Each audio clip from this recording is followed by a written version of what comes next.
And welcome to another episode of the author series, Empower Her. I am Kat Mack and I have Alex Llorens.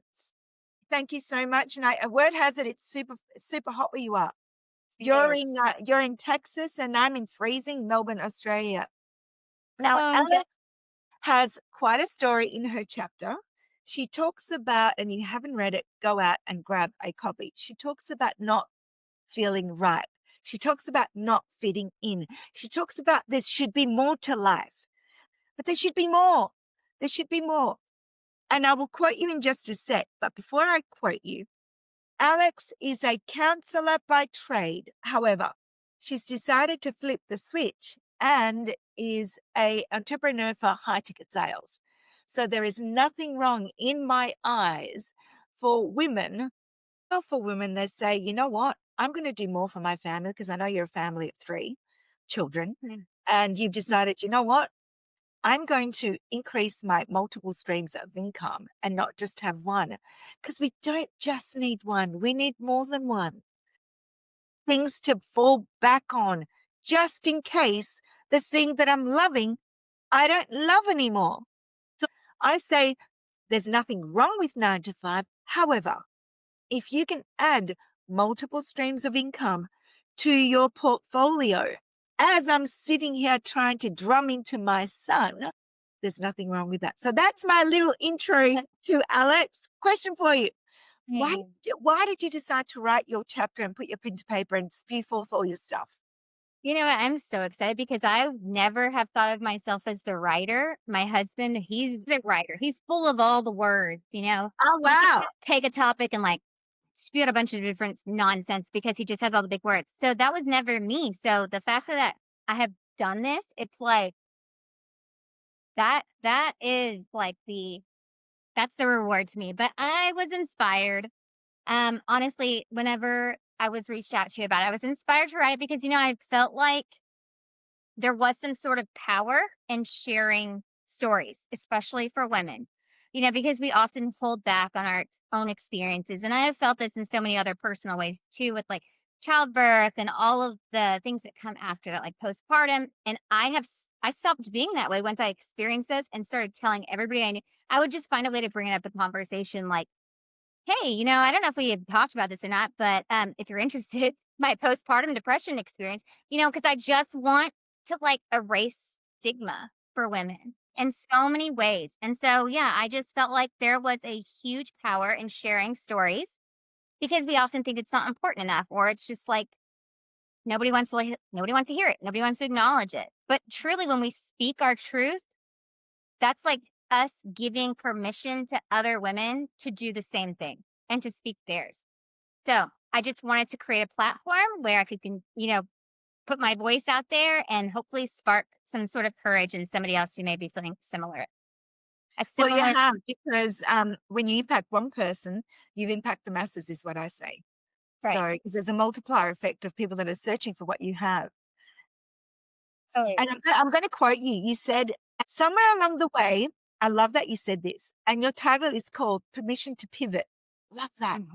"Somewhere along the way, a faceless authority emerged, shapeless ideas of what is acceptable, accepted, and even possible." So you talk about the fact that I did all the right things. I went to uni, did all the things, did all the right things that you're meant to be doing, but somewhere along the line in your gut, it just didn't feel right. And you're like, Right. there's more to life than this. And you talk about fear a lot. I'd like to ask you this. You talk about fear and you talk about yourself and how you were scared to move forward, but you're like, I'm going to do it anyway because there's people out there conditioning me to go, Mhm. no, why? Why would you do that? Why would you do that? Yeah. Why would you do that? Why would you? So, what did you do? What did you do that for women out there that are looking at you going, man, how did she overcome the fear? How did she just say yes? That you can inspire others to make that change. Honestly, you'll never be like 100% ready. You just won't be. And that's okay. And that's what I had to come to terms with. And I think that I even said this in my chapter 2 is like I had to put fear aside, like kick it to the corner and just go with my gut. I prayed on it and you can pray on it. You can listen to the universe, whatever it is that you believe in, there's never going to be a perfect time. There's never going to be a perfect time. So when you say, like, oh, well, I'm just not ready yet, this is just isn't the right time. Well, that's never going to happen. That's just all a fallacy that we're taught. And that is why we go through school, we go to university, we go to college, we get a degree, because we're taught this is the safe route. We have a job, we have a secure job, we're making a salary. Big whoop. I can't even pay off college on the salary that I make. And I have a master's degree. So to me, it was like something has to change. Something's not right. And that was my whole thing. I started my chapter saying it's like, who are they? Like, who are they that tell us that this is the right way to do things? That this is what we No, have to do. This is the norm. Everybody's norm is gonna be different, and I wanted mine to be different because it wasn't working for me. It wasn't working for my family. I wanted no. to be able to contribute more, and I was working 2 jobs Yeah, already and yeah. still not making ends meet, and so, yeah, no, you're gonna start out messy, you're gonna be scared, but you just have to start. You just have to start. Every small action builds that confidence and that momentum, and you just have to get to that point where you You believe. certainly do, because in today's day, and I mean, my son says the same thing. He's like, "Mum, how am I gonna pay off my degree?" And I'm like, "Buddy, you're just gonna pop it in the system and you will just look outside the box."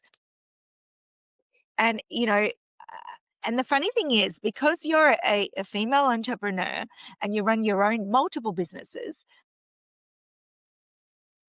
it is thought that you're not gonna be able to get the time freedom, but you can.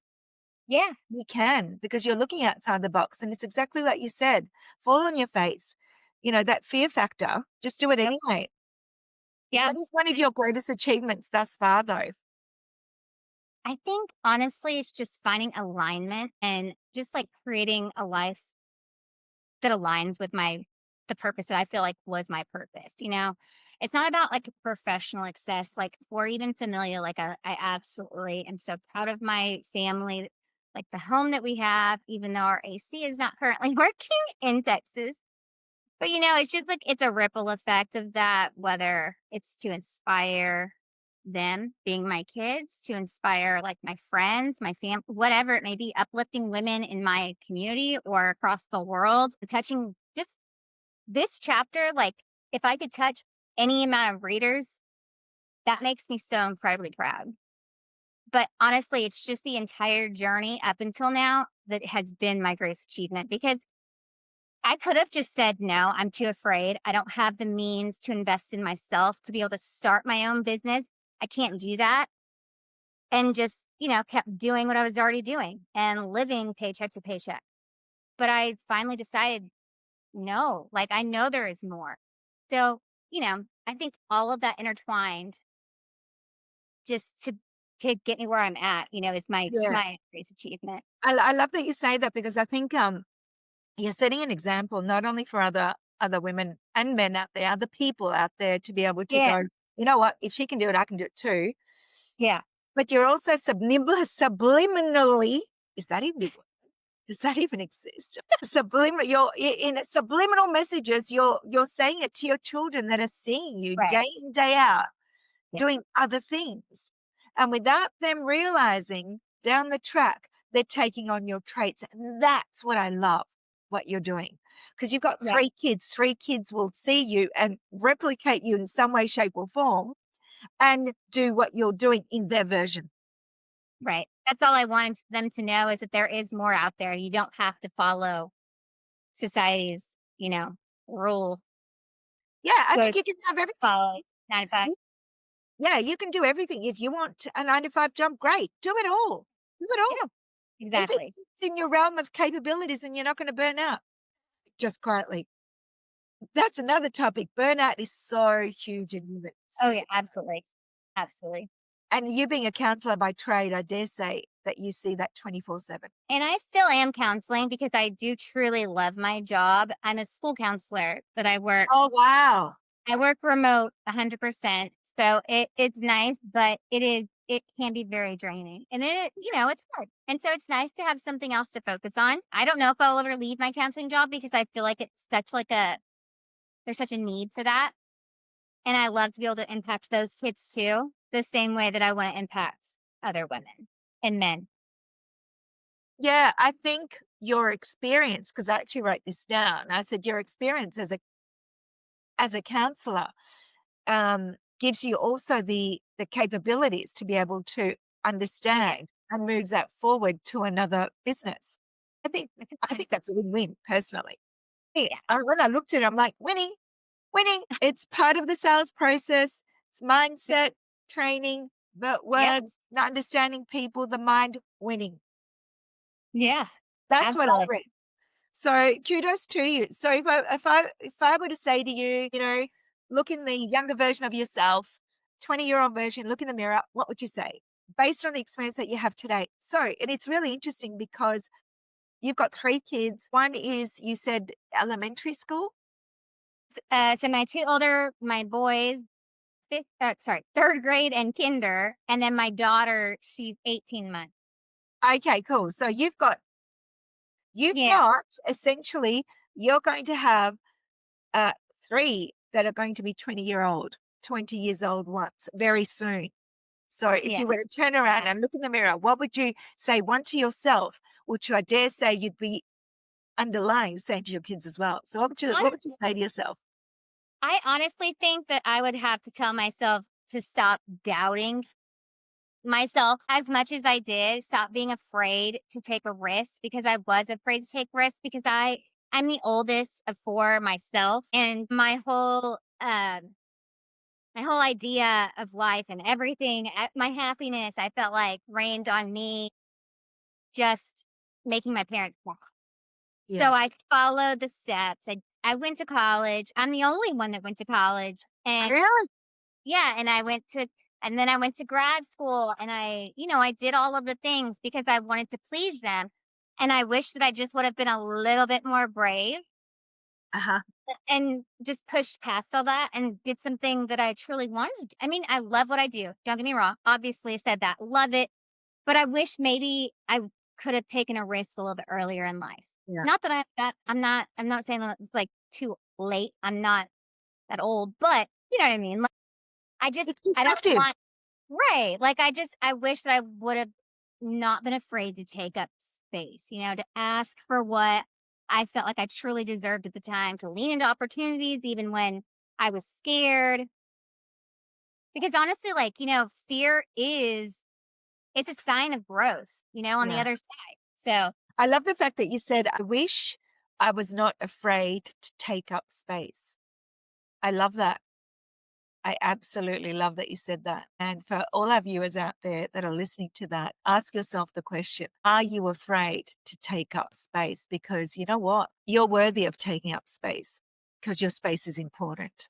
So Alex, on that note, I thank you for sharing your pain to power, your words of wisdom, and I love the fact that you're loving what you're doing and you're taking that as a side step to the rest of your career. And who knows what stuff happens tomorrow? Let's just live for today and yeah. keep on moving the needle. I Yes. appreciate you. Go out and check out the book, Inspire You, because I am inspired by the amazing 25 women that have written this book, and you're one of them. So thank you so much for being Thank a best-selling author and shining the light to the rest of the world in thank you. very hot Texas. Have an awesome Thank evening. you. You too. Bye for now.